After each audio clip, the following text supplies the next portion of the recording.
अगले पार्ट पे आते हैं। कहता है assess the directors decision on 30 June to take out 5% debentures, justify your assessment by considering both advantages and disadvantage of decision to the company. अब बेटा बहुत गौर से सुनना, मैं आपको ये लिखना सिखाता हूँ एग्जाम में आपको किस तरह लिखना है। सर पहले तो आपने देख, जब भी इस तरह का एडवाइस वाला या एसेस वाला या इस तरह का कोई भी सिनेरियो वाला क्वेश्चन आएगा, हम उसको आंसर कैसे करेंगे। सर सबसे पहले तो हमें देखने मार्क्स। 5 मार्क्स का है ना बेटा। इस 5 मार्क्स का पोस्टमार्टम क्या है सर, कि 4 आपको बातें लिखनी है बेटा, उनके 4 मार्क्स हैं, हर एक बात का 1 मार्क आपको मिलेगा, और 1 मार्क आपको अपने डिसीजन का लिखना है कि आपके हिसाब से कंपनी को ये काम करना चाहिए या नहीं। तो अगर 5 मार्क्स की आप मार्किंग स्कीम देखेंगे ना बेटा, तो ये होगी। सर 7 मार्क्स का होगा तो क्या होगा, सर 6 बातें लिखनी होंगी और एक डिसीजन का मार्क होगा। सर 3 मार्क्स का होगा तो 2 बातें लिखनी होंगी, एक डिसीजन का मार्क होगा। इसी तरह आपने बांटना है बेटा। अब सर जो ये 4 बातें हैं, ये जो 4 मार्क्स हैं, सर मैं क्या करूं।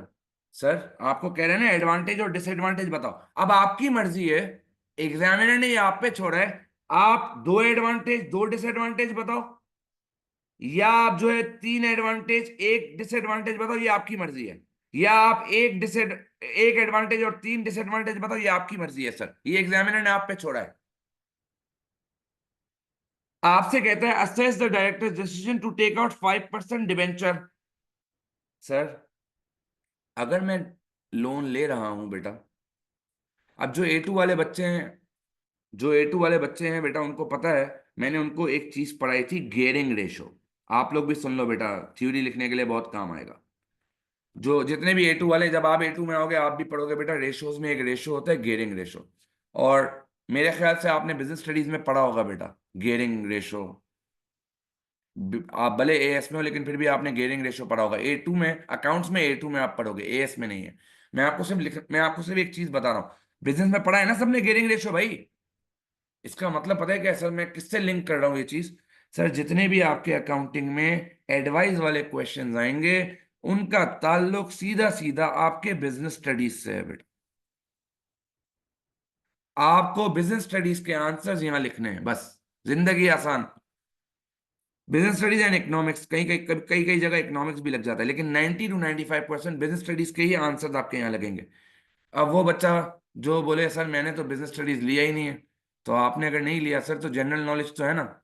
और जो स्पेसिफिक चीजें वो मैं आपको बता रहा हूँ, जितना ज्यादा आप लोन लोगे, जितना ज्यादा आपकी डिपेंडेंसी लोन पे बढ़ेगी, उतना ज्यादा चांस है कि आप बैंकक्रप्ट हो जाओगे बेटा। ये होता है गेयरिंग का मतलब। जितना कम लोन होगा उतने चांसेस है कि मैं बैंकक्रप्ट नहीं होऊंगा, और जितने ज्यादा मैंने लोन पे डिपेंडेंसी रखी, मेरे बैंकक्रप्सी का चांस बढ़ जाएगा। इसका मतलब सर ये तो आपका हो गया डिसएडवांटेज। मैं जितने भी एडवांटेज डिसएडवांटेज लिखूंगा आप देखिएगा, मैं बिजनेस स्टडीज से ही कनेक्ट करूंगा बेटा। आपको सीधा सीधा बिजनेस स्टडीज यहां छापना है। अगर मैं डिबेंचर्स लेता हूं तो मेरा एडवांटेज डिसएडवांटेज क्या होगा। अब सर मैंने आपको थ्योरी दी थी, उसमें मैंने हर सोर्स का एडवांटेज डिसएडवांटेज ऑलरेडी लिखवाया हुआ है। तो तुम्हें अगर बिजनेस स्टडीज नहीं भी आती ना, तुम वहां से छाप के लिख सकते हो। हमें याद भी तो कुछ नहीं रहता ना सर। कहाँ गया, यहाँ पे होगा शायद, नहीं। बुक्स किधर है, बुक्स का फोल्डर दिख रहा है कहीं पे। Books books books, I think बाहर है। ये रहा, ये रहा थ्योरी। मैंने कंपनी अकाउंट्स के चैप्टर में आपको तीनों सोर्सेस, राइट इशू होगा उसके क्या फायदे नुकसान आते हैं, बोनस इशू होगा उसके क्या फायदे नुकसान आते हैं, और सर डिबेंचर्स लूंगा तो उसके क्या फायदा नुकसान आते हैं, ये सब लिखवाया हुआ है सर आपको। आ जाए जरा देखते हैं किधर लिखवाया था मैंने आपको, ये आ गया कंपनी अकाउंट्स, ये रहा बेटा।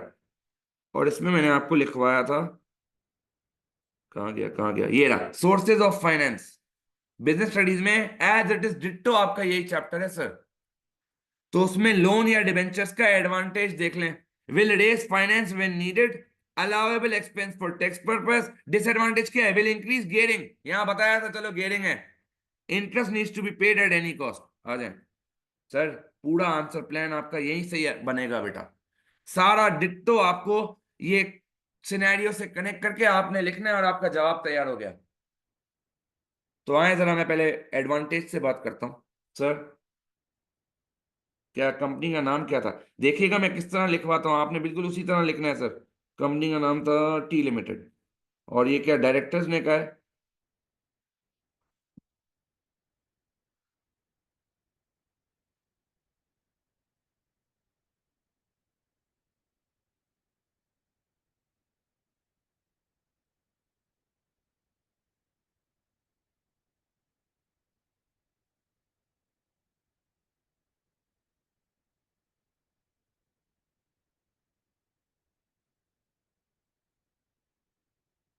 TPLC's decision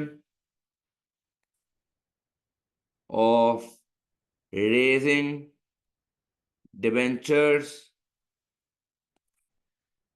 may provide them with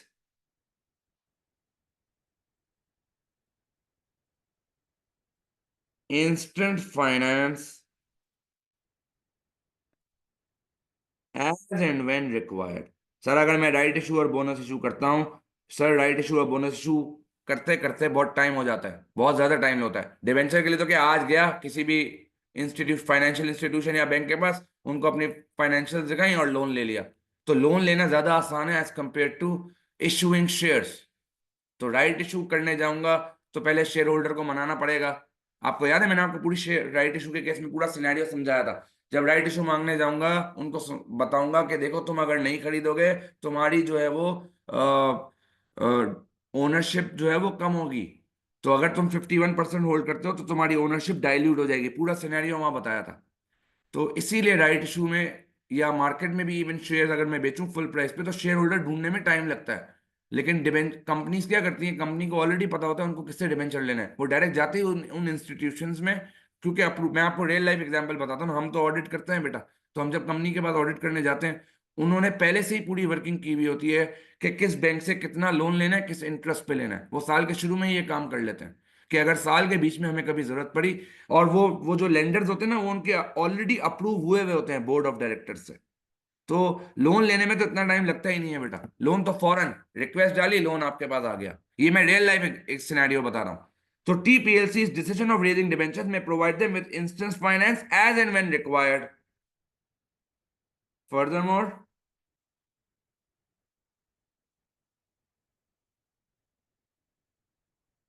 there will be, आपको अगर ये वाला लिखना है allowable expense for tax purpose, आप ये भी लिख सकते हो। आपको जो है वो अगर मैं एक और पॉइंट भी यहां लिख सकता हूं, further more there will be less regulations as compared to issue of shares,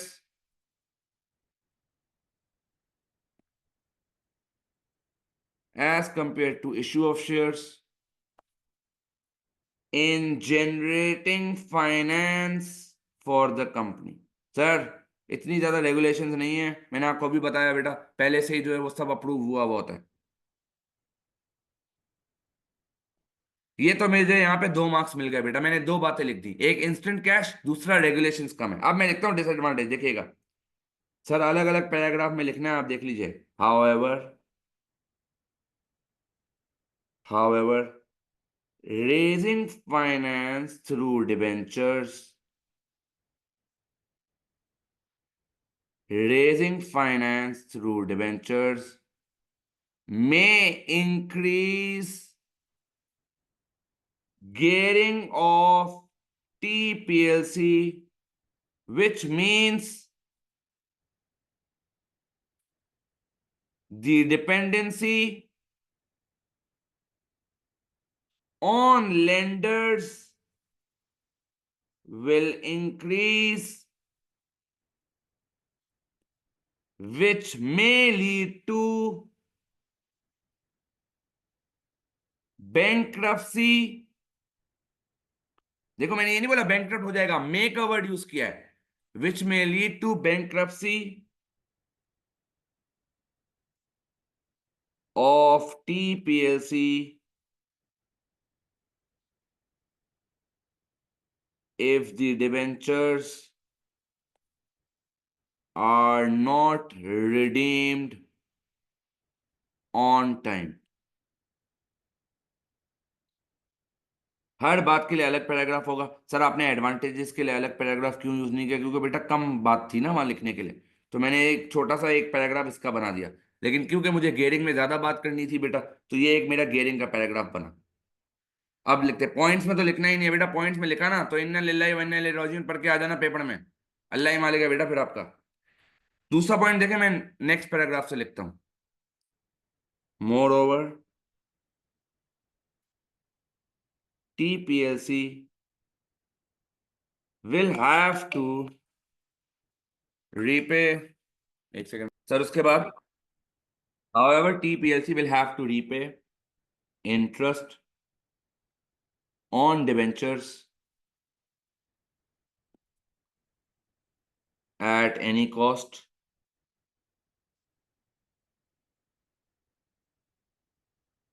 even if TPLC is not generating profits। Sir interest आपको हर हाल में पे करना है, डिविडेंड की तरह नहीं बेटा। डिविडेंड में तो हम शेयर होल्डर को ये बोलते हैं ना, यार चल इस साल प्रॉफिट नहीं हुआ है, मैं इस साल तुझे डिविडेंड नहीं दे रहा, अगले साल दे दूंगा डिविडेंड। बट लेंडर ये बात नहीं मानेगा बेटा। लेंडर क्या बोलेगा, तुम्हारा प्रॉफिट हो ना हो, हमें हर साल इंटरेस्ट टाइम पे मिलना चाहिए है। अच्छा सर अब लिखते हैं हम। अब चार बातें लिख ली हैं, 4 मार्क्स तो मुझे मिल गए बेटा। अब मुझे लिखना है डिसीजन। अब देखो ये आपकी मर्जी है एग्जाम में कि आप इसको पॉजिटिव लिखते हो या नेगेटिव। आपके पास अगर पॉजिटिव सपोर्ट करने के लिए आप पॉजिटिव लिखो, आपको अगर नेगेटिव सपोर्ट करना है तो नेगेटिव लिखें। मैं आपको यहाँ पे नेगेटिव लिख के दिखाता हूँ, देखिएगा। और मैं देखिएगा मैं कनेक्ट किस तरह करता हूँ।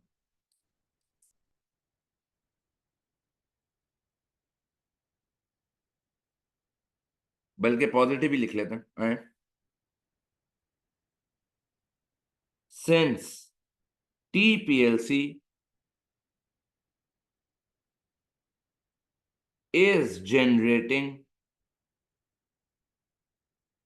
high profits,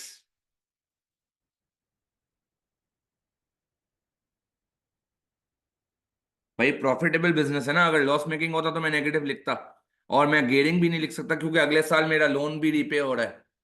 ज्यादा का लोन, आधे से ज्यादा लोन तो मैंने रीपे कर दिया है, बचा आप सिर्फ 27,000 का लोन है, और मैं 45,000 की जो है वो डिबेंचर दे रहा हूँ। ये 27,000 भी अगले साल जाके खत्म हो जाएगा, तो मैं सिर्फ 45,000 के लोन पे आ जाऊंगा ना बेटा। Since TPLC is generating high profits, therefore it's advisable to opt for raising debentures as interests will be paid on time, interest time पे पे होगा, and the gearing risk has also reduced since half of the loan is repaid. Proper justify करना है, ऐसे नहीं बस मेरे हिसाब से ये करना चाहिए, नहीं, प्रॉपर जस्टिफाई करना है सर आपको कि आप क्यों बोल रहे हो उसको लोन डिबेंचर रेज करने का, या क्यों आप इस बात के अगेंस्ट हैं कि हमें डिबेंचर रेज नहीं करने चाहिए। प्रॉपर जस्टिफाई करना है।